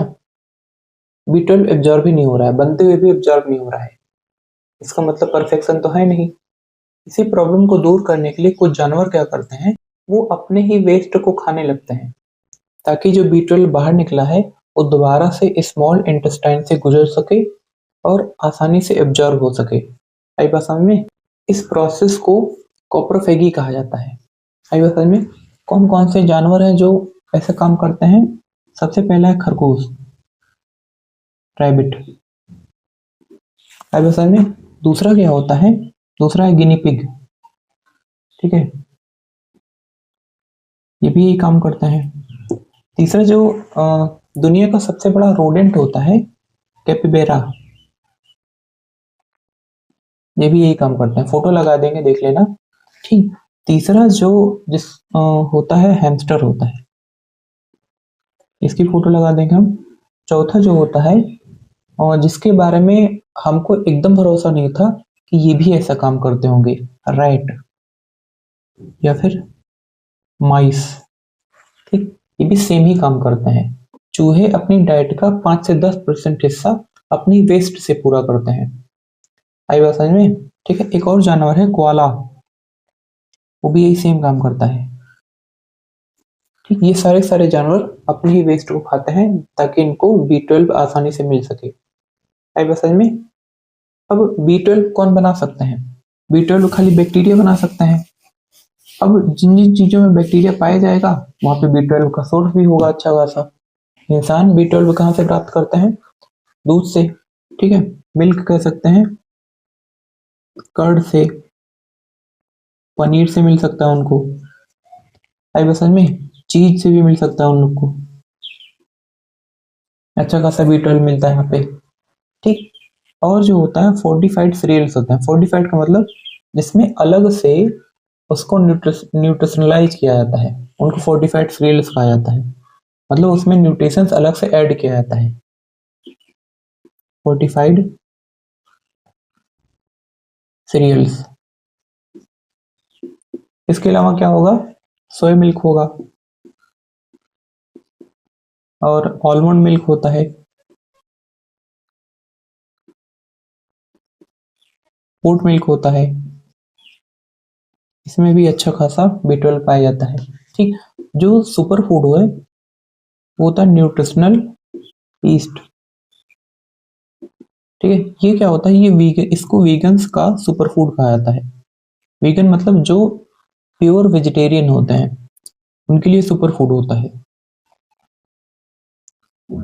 आई बात समझ में? ठीक है। कुछ लोग मानते हैं कि स्पिरुलिना, हम फोटो लगा देंगे स्पिरुलिना की, ठीक, इसमें भी B12 होता है, जबकि इसमें B12 नहीं होता है। आई बात समझ में?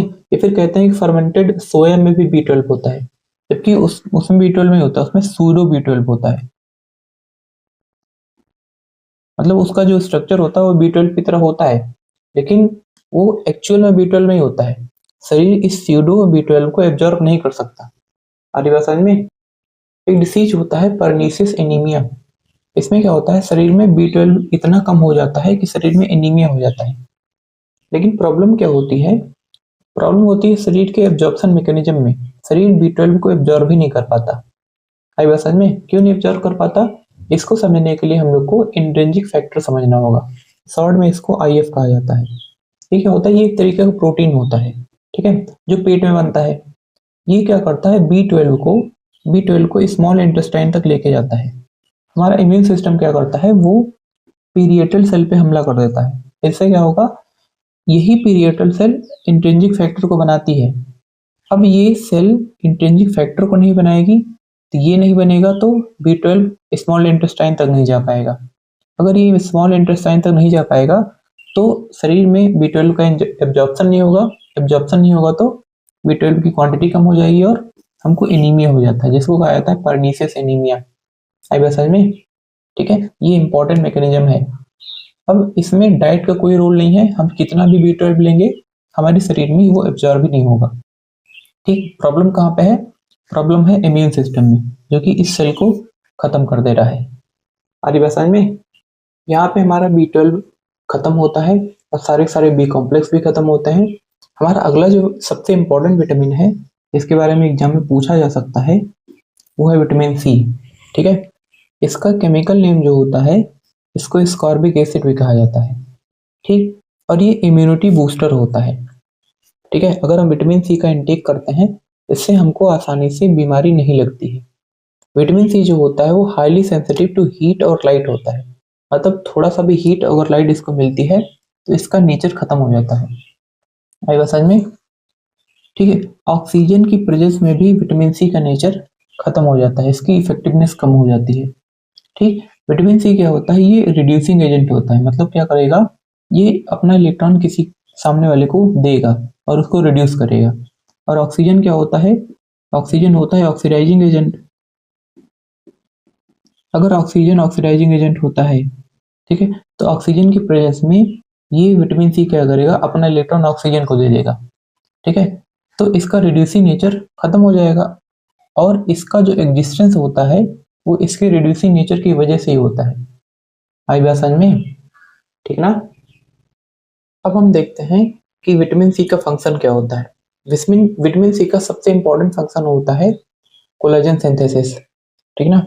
दुनिया इसके लिए पागल है आजकल। ठीक है, ब्यूटी प्रोटीन है ये कोलेजन। ठीक है, होता क्या है कि स्ट्रक्चरल प्रोटीन होता है जो कि स्किन की सेल्स को जनरेट करता है, ब्लड वेसल्स को जनरेट कर सकता है, टेंडॉन्स और लिगमेंट्स को जनरेट करता है। टेंडॉन क्या होते हैं?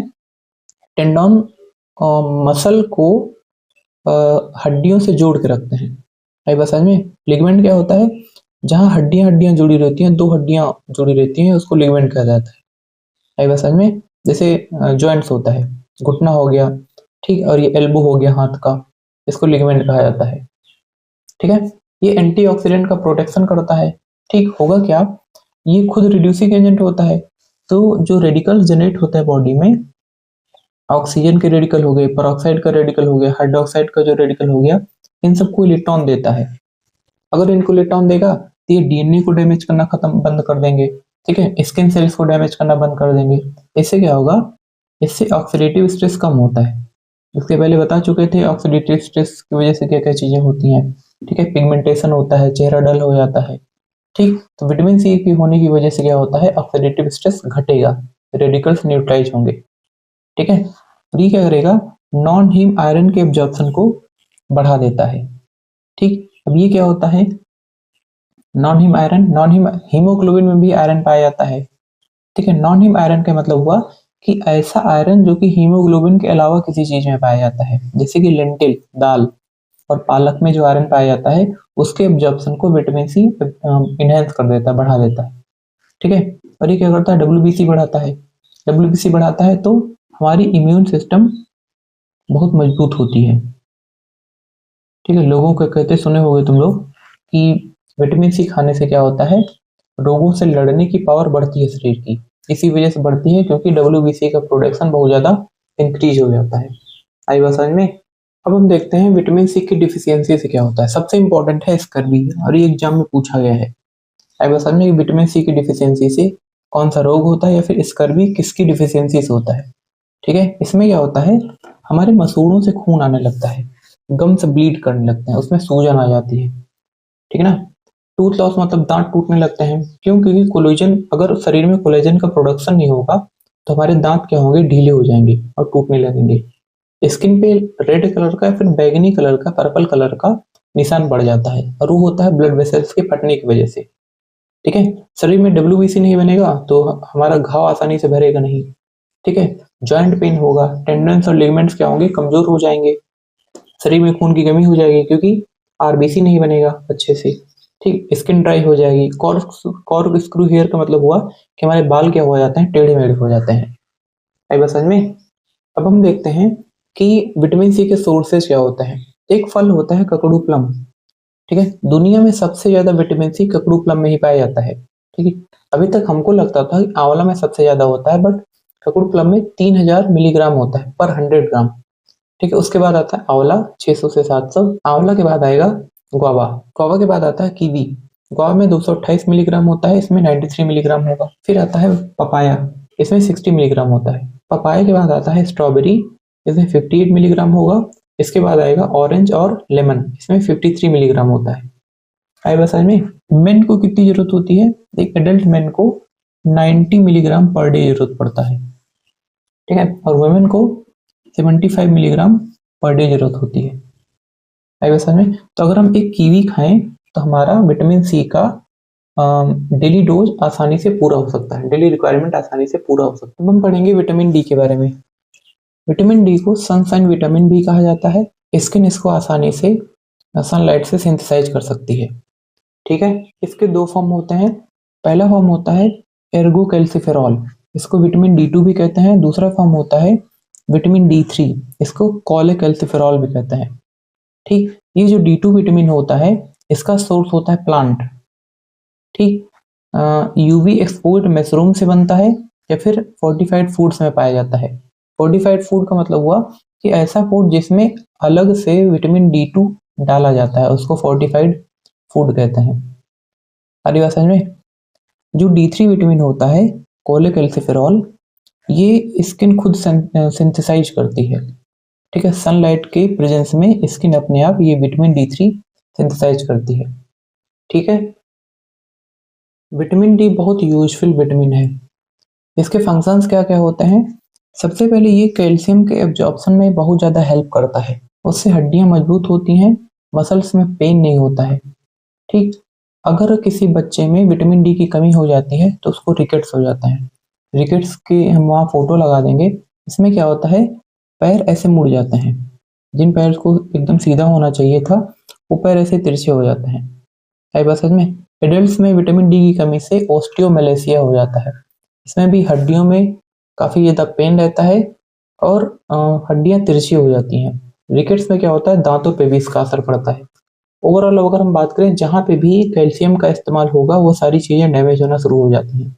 दांतों में भी कैल्शियम का यूज होता है तो दांत आसानी से डैमेज होना शुरू हो जाते हैं। ठीक है, इम्यून मॉड्यूलेशन, इसका मतलब क्या होता है, विटामिन डी क्या करता है, वो इम्यून सिस्टम को न तो बहुत ज्यादा एक्टिव करता है और न बहुत ज्यादा वीक करता है। इसका मतलब वो इम्यून सिस्टम को ढंग से मॉड्यूलेट करता है, न तो बहुत ज्यादा एक्टिव हो और न बहुत ज्यादा वीक हो। आई बात समझ में। ये सेल्फ प्रोलिफेरेशन करता है। ठीक, ये भी एक इम्पॉर्टेंट बात है। इसका मतलब हुआ ये सेल डिवीजन और ग्रोथ को कंट्रोल करता है, मतलब इनका अनकंट्रोल्ड ग्रोथ ना हो। ठीक है, और ये सबसे इंपॉर्टेंट इसलिए है क्योंकि ये रिस्क ऑफ कैंसर को प्रिवेंट करता है। विटामिन डी क्या करता है, सेल्स को अनकंट्रोल्ड तरीके से बढ़ने से रोकता है, जिससे कैंसर का रिस्क कम होता है। आई बात समझ में। ये सेल डिवीजन को कंट्रोल कैसे करता है, ये उस जीन को ऑन करता है जो पुराने और डैमेज्ड खतरनाक सेल को मारने का काम करते हैं। आई बात समझ में? और ये उस जीन को ऑफ भी करता है जो कि खराब सेल्स को मारने से बचाते हैं। आई बात समझ में? तो ये दोनों काम करता है, जीन को ऑन भी करेगा और जीन को ऑफ भी करेगा। ठीक है, इससे क्या होता है, इससे कोलोन कैंसर, प्रोस्टेट कैंसर या फिर ब्रेस्ट कैंसर का खतरा काफी ज्यादा कम हो जाता है। ठीक, इसलिए विटामिन डी बहुत ज्यादा इंपॉर्टेंट है। विटामिन डी की डिफिशियंसी के सिम्टम्स क्या हो सकते हैं? इसका सबसे पहला सिम्टम होता है फैटीग। इंसान कितना भी आराम कर ले, वो उसको लगता है हमेशा थका हुआ रहता है, उसको हमेशा सुस्ती छाई रहती है। ठीक, कितना भी अच्छे से सो के उठे तभी लगेगा थकाने लगी है। ठीक है, इससे बोन्स क्या हो जाती हैं, वीक हो जाती हैं। आई बस समझ में? और इससे बैक पेन होता रहता है, लगातार पीठ में लगातार दर्द होता रहता है। ठीक, तीसरा इसका सिम्टम क्या होगा कि हर थोड़े दिन में सर्दी खांसी होती रहती है, क्योंकि इम्यून सिस्टम काफी ज्यादा वीक हो जाता है। आई बात समझ में? अभी थोड़ी देर पहले बात की थी इसके बारे में। ठीक, फिर से तुम लोग को लग रहा होगा ये तो मेरी बात हो रही है, ये सारे सिम्टम मेरे में पाए जाते हैं, कितना भी सो ले हमको हमेशा नींद ही लगी रहती है, थकानी लगी रहती है। तो इसका सीधा सा मतलब है कि शरीर के अंदर विटामिन डी की काफी ज्यादा कमी है। ठीक है ना? और इससे क्या कम सिम्टम होते हैं, इससे जो बाउंड हीलिंग की कैपेसिटी होती है कम हो जाती है, घाव आसानी से नहीं भरते हैं। आ रही बात समझ में? इससे क्या होता है, इससे मूड स्विंग्स बहुत तेजी से होते हैं। ठीक, डिप्रेशन के सिम्टम दिखाई पड़ते हैं इसमें, इंसान लगातार चिड़चिड़ापन रहता है, इंसान में गुस्सा लगा रहता है उसको। ठीक, ये हैप्पी हार्मोन सेरोटोनिन का लेवल गिरा देता है। अगर तुम्हारे अंदर विटामिन डी की डिफिशियंसी होगी तो हैप्पी हार्मोन जो है वो ढंग से बन नहीं पाएगा। ठीक है, इसी वजह से इंसान हमेशा डिप्रेस्ड फील करता है। ठीक है, तो शरीर के अंदर विटामिन डी की कमी गलती से भी नहीं होनी चाहिए। अब अगर हम सोर्सेज की बात करें तो सबसे पहला सोर्स होता है इसका सनलाइट। आई बात समझ में? ठीक है, तो हर दिन हफ्ते में 2 से 3 बार सनलाइट में हमको जरूर से जरूर बैठना चाहिए। ठीक है, और सनस्क्रीन लगाने से जो सनलाइट का एब्जॉर्प्शन है या फिर विटामिन डी का फॉर्मेशन है वो 90% तक कम हो जाता है। ठीक, एक इन्फॉर्मेशन ये भी है। अगर हम फूड सोर्स की बात करें तो फिर से आगे सलमान भाई। ठीक, ये मछली बहुत यूजफुल है भाई। ठीक है ना? ट्यूना मछली और कॉड लिवर ऑयल, इसके बारे में पहले भी बात कर चुके हैं, ये विटामिन डी के अच्छे सोर्स होते हैं। एग यॉक मतलब एग का वो पीला वाला पार्ट, उसमें विटामिन डी अच्छा खासा क्वांटिटी में होता है। मशरूम हो सकता है। ठीक, अब सप्लीमेंट के द्वारा भी हम विटामिन डी खा सकते हैं। D2 और D3 के सप्लीमेंट मार्केट में आसानी से मिल जाते हैं। और एक मजेदार बात यह है कि विटामिन डी का एब्जॉर्प्शन तब होगा जब शरीर में मैग्नीशियम की क्वांटिटी अच्छी रहती है। अब मैग्नीशियम मिलता है पालक से। आई बात समझ में? ठीक, और अगर विटामिन डी अच्छा रहेगा तो कैल्शियम का एब्जॉर्प्शन अच्छे से होगा। ठीक, तो विटामिन डी के साथ साथ हमको 3 चीजें जरूरी हैं। विटामिन डी तो जरूरी है ही है, साथ में मैग्नीशियम भी जरूरी है और कैल्शियम भी जरूरी है। तो ये तीनों मिलके अच्छे से काम करते हैं। ठीक, दूसरा, इसके साथ हमको कोई ना कोई फैट का सोर्स भी जरूरी है। क्यों? क्योंकि ये सारे फैट सॉल्युबल, विटामिन डी जो है वो फैट सॉल्युबल विटामिन है। ठीक है ना? जैसे अगर हम पालक खा रहे हैं तो इसको घी में भून के खाएं, या फिर बादाम खा रहे हैं तो इसको घी में भून के खाएं, तो बहुत अच्छा असर करता है। आई बात समझ में? अब अगर हम विटामिन ई की बात करें तो इसका केमिकल नेम जो होता है वो होता है टोकोफेरॉल। ठीक है, इसका केमिकल नेम याद रखना, और ये इंपॉर्टेंट विटामिन है, एग्जाम में इसके बारे में पूछा गया है। ठीक है, पावरफुल एंटीऑक्सीडेंट होता है। और एंटीऑक्सीडेंट क्या होते हैं? एंटीऑक्सीडेंट हम 10th में बताए थे तुम लोग को कि ये रिड्यूसिंग एजेंट्स होते हैं। ठीक है, इसका मतलब ये रिडक्शन में काम आते हैं। एक तो हम अपने आसपास के इन्वायरमेंट से काफी परेशान हैं। सुबह से एक कौवा परेशान करके रखा, उसकी आवाज ही नहीं बंद हो रही है और तो मेरे सर पे आके चिल्ला रहा है वो। दूसरा, चिड़िया आसपास, इतने ढेर सारे पेड़ हैं, चिड़िया आसपास चहचहाती रहती है लगातार, गाय चिल्लाती रहती है, मेरा डॉगी भौंकने लगता है बार बार, पता नहीं क्या हो जाता है उसको। ठीक है, चलो कोई बात नहीं। ठीक, इसका और फंक्शन होगा रेडिकल स्कैवेंजिंग। कहीं पे भी अगर कोई विटामिन रेडिकल को स्कैवेंज कर रहा होता है तो सीधा सा मतलब है तुम्हारी स्किन और तुम्हारे बाल उससे बहुत अच्छे होंगे। इसका मतलब वो सीधा सीधा ब्यूटी विटामिन है। जैसे विटामिन सी हो गया, विटामिन बी का कॉम्प्लेक्स हो गया, विटामिन ए हो गया, ये सब ब्यूटी विटामिन हैं। आई बात समझ में? रेडिकल स्क्वेंजिंग करेगा तो क्या करेगा, ये रेडिकल को न्यूट्रलाइज करता है, जिससे तुम्हारा डीएनए डैमेज नहीं होता है, तुम्हारा सेल मेम्ब्रेन डैमेज नहीं होता है। ठीक है, इससे स्किन ग्लो करती है, सीधी सी बात है। ठीक, सेल मेम्ब्रेन को बचाएगा। रेडिकल स्कैवेंजिंग अगर न्यूट्रलाइज हो जाएगा, रेडिकल न्यूट्रलाइज हो जाएगा तो हमारा सेल मेम्ब्रेन भी खराब नहीं होता है।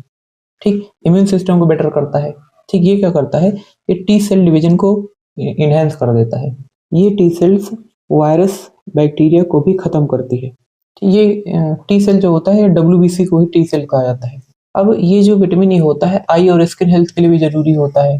ठीक, स्किन मतलब जो एज रिलेटेड स्किन इश्यूज होती हैं, जैसे कि रिंकल्स हो गया, ठीक है, फाइन लाइंस हो गया, ठीक, ग्लोइंग स्किन, स्किन की अगर ग्लो कम हो जाती है, या फिर सनलाइट की वजह से अगर स्किन डैमेज हो गई है, तो विटामिन ए उसके इफेक्ट को रिवर्स कर सकता है। आई बात समझ में? अब हम बात करते हैं कार्डियोवेस्कुलर हेल्थ की। ठीक, एक होता है एलडीएल। एलडीएल क्या होता है, कोलेस्ट्रॉल का एक फॉर्म होता है। दो टाइप के कोलेस्ट्रॉल होते हैं, एक होता है हाई डेंसिटी लिपोप्रोटीन और दूसरा होता है LDL low density lipoprotein.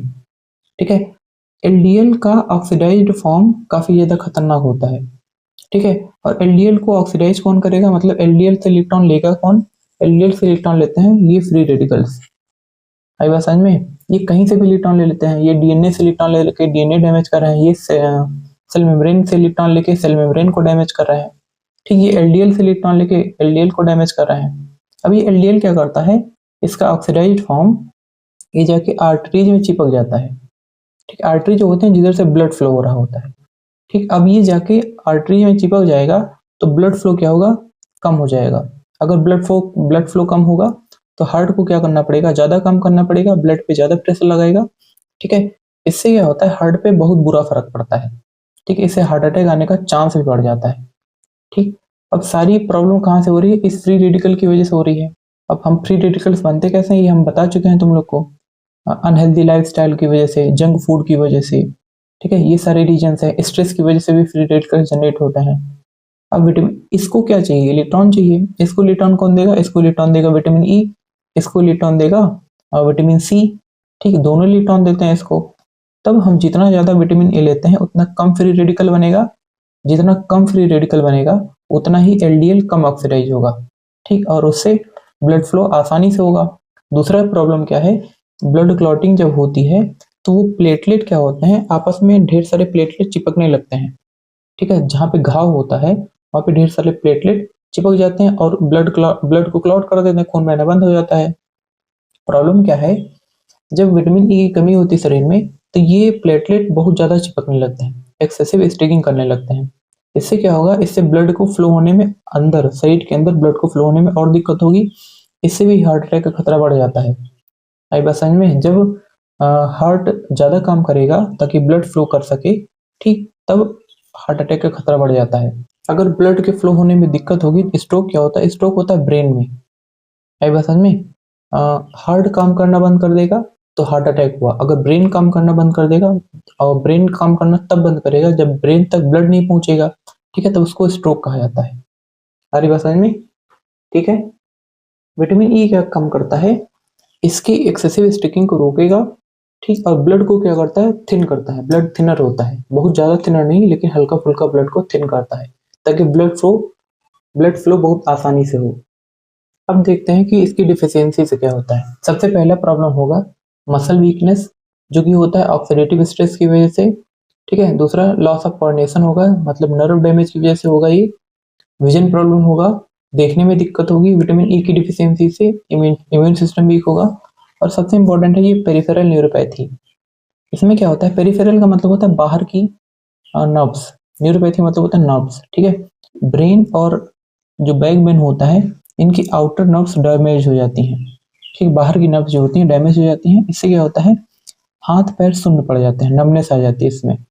Tingling मतलब उनमें झुंझुनी पकड़ लेती है, झुंझुनी लगने लगती है और बहुत ज्यादा पेन होता है। अब देखते हैं इसका सोर्स क्या क्या होता है। अगर हम प्लांट बेस्ड सोर्सेज की बात करें तो व्हीट जर्म ऑयल में सबसे ज्यादा विटामिन ई होता है। इसको लिक्विड गोल्ड भी कहा जाता है क्योंकि ये बहुत महंगा बिकता है। ठीक है, व्हीट जर्म ऑयल क्या होता है, गेहूं के दाने के अंदर का वो पार्ट जहां से गेहूं का नया पौधा अंकुरित होता है, ठीक है, उसको व्हीट जर्म ऑयल कहा जाता है, व्हीट जर्म कहा जाता है। उसका ऑयल जो बनता है उसको व्हीट जर्म ऑयल कहा जाता है, ठीक है। दूसरा जो सोर्स होगा वो होगा sunflower oil, sunflower seed. Almond होता है, 100 ग्राम में 26 ग्राम मिलेगा। पालक होगा, ब्रोकली होगी, ठीक है। एवोकाडो, अमीरो का फल, कीवी, मैंगो, ठीक है। फिर से आगे सलमान भाई, ठीक है। अकेले अगर तुम लोग सैल्मन खाओ तो तुमको किसी भी विटामिन की जरूरत नहीं पड़ेगी, विटामिन सी को छोड़ के, ठीक है। चिकन की थाइज में विटामिन ई बहुत अच्छी मात्रा में होता है। एग यॉक मतलब येलो वाला पार्ट जो होगा, लिवर में भी, चिकन के लिवर में, चिकन के लिवर में नहीं, गोट के लिवर में अच्छी खासी क्वांटिटी में विटामिन ई होता है। अब हम बात करें अगर विटामिन के की, ठीक, ये इंपॉर्टेंट विटामिन है, एग्जाम में कई बार पूछा गया है, ठीक है। ये पूछा गया है कि ऐसा कौन सा विटामिन है जो कि ब्लड की क्लॉटिंग में हेल्प करता है, ठीक, तो होगा विटामिन के। दूसरा क्वेश्चन है कि विटामिन के कहाँ पे काम आता है, तो सबसे इंपॉर्टेंट इसका काम है ब्लड क्लॉटिंग का, ठीक है। ये के जो दिख रहा है ये जर्मन वर्ड है, इसका मतलब ही कोगुलेशन होता है बस में। तो के फॉर क्लॉटिंग तुम लोग याद रखना ऐसे। ये दो फॉर्म में पाया जाता है, पहला होगा K1, दूसरा होगा K2। K1 का जो केमिकल नेम होता है वो फाइलोक्विनोन होता है, ठीक। और ये कहाँ से मिलता है, ये प्लांट सोर्सेज से मिलता है, लीफी ग्रीन वेजिटेबल्स में पाया जाता है, जैसे पालक हो गया। आई बस में जो K2 होगा उसका केमिकल नेम मेनाक्विनोन होता है, ठीक, मेनाक्विनोन। ये फर्मेंटेड फूड्स में पाया जाता है, एनिमल प्रोडक्ट्स में भी पाया जाएगा, जैसे डेयरी हो गया, ठीक, डेयरी प्रोडक्ट्स हो गया, जैसे दूध हो गया, ठीक। और ये ह्यूमन गट के बैक्टीरिया में भी पाया जाता है, ह्यूमन गट का बैक्टीरिया K2 को सिंथेसाइज कर सकता है। ये इंपॉर्टेंट बात है, नोट करने वाली बात है। अभी तक हम दो ही विटामिन ऐसा बताए जो कि ह्यूमन गट में सिंथेसाइज होता है। पहला कौन सा था, पहले था B12, ठीक। B12 सिंथेसाइज तो हो रहा था बट इंसान उसको यूज नहीं कर पा रहे थे, बॉडी से वो एक्सक्रीट हो जा रहा था। दूसरा जो विटामिन है वो है K2, जिसको ह्यूमन गट में बैक्टीरिया सिंथेसाइज कर ले जा रहे हैं। आई बात समझ में। बाकी कोई भी विटामिन बॉडी में सिंथेसाइज नहीं होता है, ठीक है। ये दो सवाल बन सकते हैं। अगर हम विटामिन के फंक्शंस की बात करें तो सबसे पहला फंक्शन होगा ब्लड क्लॉटिंग। ये ब्लड क्लॉटिंग को इनहेंस करता है, ठीक। कैसे इनहेंस करता है, विटामिन के लिवर में क्लॉटिंग फैक्टर्स को सिंथेसाइज करता है, क्लॉटिंग फैक्टर 2, 7, 9 और 10 को सिंथेसाइज करेगा, ठीक है, जिससे ब्लड क्लॉटिंग में हेल्प मिलती है। बोन हेल्थ को कैसे ये इनहेंस करता है, ये क्या करेगा, ये कैल्शियम को बोन से पकड़ के रखता है, ठीक है ना। एक प्रोटीन के थ्रू पकड़ के रखता है, उस प्रोटीन का नाम होता है ऑस्टियोकैल्सिन। ध्यान सुनो, विटामिन के क्या करेगा, ऑस्टियोकैल्सिन प्रोटीन की हेल्प से कैल्शियम को बोन से पकड़ के रखता है। अब एक चीज ध्यान से सुनो, विटामिन डी क्या कर रहा था, विटामिन डी कैल्शियम के एब्जॉर्प्शन को इनहेंस कर रहा था। और विटामिन डी के एब्जॉर्प्शन को कौन इनहेंस कर रहा था, मैग्नीशियम। आई बात समझ में। तो विटामिन के और विटामिन डी दोनों अगर साथ में लेते हैं इससे हड्डियां बहुत ज्यादा मजबूत होती हैं। सारी बात समझ में। लेकिन विटामिन डी के साथ साथ क्या लेना पड़ेगा हमको, विटामिन मैग्नीशियम को कोई ना कोई सोर्स लेना पड़ेगा। मैग्नीशियम का सोर्स होता है पालक, और पालक को किसके साथ लेना पड़ेगा, पालक को फैट के साथ लेना पड़ेगा ताकि वो अच्छे से ऑब्जर्व हो पाए। सारी बात समझ में। ये क्या करता है, हार्ट हेल्थ को भी इम्प्रूव करता है, ठीक। Activates protein that prevents deposition of calcium in arteries. ये उस प्रोटीन को एक्टिवेट करता है जो कि कैल्शियम के डिपोजिशन को रोकता है।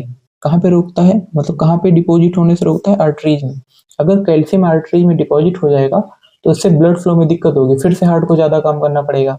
अगर हम डिफिशियंसी की बात करें तो सबको पता है कि विटामिन के क्या होता है, वो ब्लीडिंग को रोकता है, ब्लड क्लॉटिंग करता है, ब्लीडिंग को रोकता है। अगर डिफिशियंसी होगी तो नोज ब्लीडिंग होगी, नाक से खून आता रहेगा, मसूड़ों से खून आता रहेगा, ठीक है। इंटरनल ब्लीडिंग हो सकती है, शरीर के अंदर खून बहना बंद नहीं होगा, ठीक। थोड़ा सा भी कहीं पे प्रेशर लगाने पे ब्लू मार्क्स आ जाएंगे। आई बात समझ में। हड्डियों को फ्रैक्चर का रिस्क होता है, हड्डियां आसानी से टूट सकती हैं। जो नया जन्मा बच्चा होता है, न्यू बॉर्न चाइल्ड होता है, उसमें विटामिन के नेचुरली कम होता है, तो उसको विटामिन का इंजेक्शन दिया जाता है, विटामिन के का इंजेक्शन दिया जाता है, ठीक। अगर विटामिन के का इंजेक्शन नहीं दिया जाता है तो उसके ब्रेन के अंदर लगातार ब्लीडिंग होती रहती है, जिससे बच्चे की डेथ हो सकती है। इसको विटामिन के डिफिशियंसी ब्लीडिंग कहा जाता है, VKBD कहा जाता है। आई बात समझ में। अगर हम सोर्सेज की बात करें तो K1 का सोर्स होगा पालक, कैबेज, मेथी, सरसों का साग होगा, कोरिएंडर होगा, मिंट होगा, धनिया पुदीना और सोयाबीन ऑयल, ये K1 के सोर्सेज होते हैं। अगर हम K2 के सोर्सेज की बात करें तो एक होता है नट्टो। नट्टो क्या होता है, जापानीज डिश होती है जिसको फर्मेंटेड सोयाबीन ऑयल से बनाया जाता है। आई बात समझ में, फर्मेंटेड सोयाबीन से बनाया जाता है। और इसके सोर्सेज होंगे चिकन, एग यॉक, एग का वो पीला वाला पार्ट, और इसका मिल्क प्रोडक्ट भी K2 का अच्छा सोर्स होता है। ठीक है, यहाँ तक हम सारे विटामिन पढ़ के खत्म कर दिए। आई बात समझ में। ठीक है, इस वीडियो के लिए हम सबसे ज्यादा मेहनत किए हैं। ठीक, सबसे ज्यादा हमको स्क्रिप्ट लिखना पड़ा है, मतलब पढ़ना पड़ा है, सबसे ज्यादा रिसर्च करनी पड़ी है और सबसे ज्यादा टाइम देना पड़ा है। आ रही बात समझ में। तो थोड़ा सा इस पे ज्यादा फोकस करना, ठीक, इम्पोर्टेंट भी है, और ये तुम्हारे सिलेबस के लिए भी इम्पोर्टेंट है और तुम्हारी लाइफ स्टाइल के लिए भी इम्पोर्टेंट है। आई बात समझ में। ठीक, तो पढ़ो और ग्रो करो। ठीक है, मिलते हैं अगली क्लास में।